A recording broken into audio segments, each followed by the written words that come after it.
mentor young people. I understand a little bit about their minds.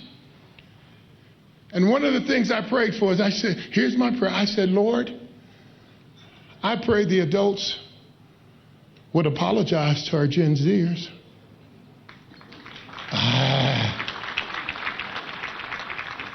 I pray, see, it's like African Americans. We live in America, but a lot of times we don't feel respected. And people ask, why is there always a race issue in America? Yeah, I can tell you why. Because no one's ever apologized. No one's ever said, I'm sorry for the horrific pain that you experienced. They've never done it in our history in this country. And I just want to suggest to you, when we're talking about relationships and we're talking about really rebuilding relationships, wouldn't it be beautiful if leaders would stand up and say to our Gen Zs, we had you arrested, and we know that had to be traumatizing, and we're sorry.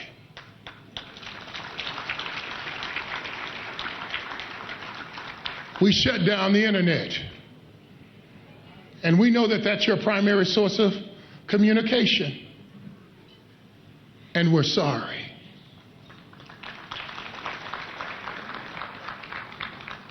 Now we want to bring you to the table so that you can have a voice, because you're no longer a child. You're an adult. And we want to begin to say, how do we begin to treat you like an adult? I won't ever forget the time, and I'm almost done. I won't ever forget the time when a guy gave me permission to be an adult. I was in the NFL, my first year in the NFL. We had a coach he was a German guy by the name of Marty Schottenheimer.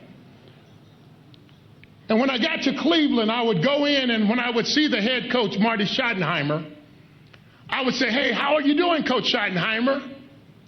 And he looked back at me and he said, I'm doing fine. How are you doing, Player Bolden? And the next day I would see him and I said, well, Coach Schottenheimer. And he would say, okay, Player Bolden. And after about a week, I went to him and I said, why do you keep calling me Player Bolden? He said, Rickey, you're an adult now. You don't have to call me Mr. Schottenheimer. You don't have to call me Coach Schottenheimer. You can refer to me as Marty. That's my name. You are a man now. I expect you to act like a man.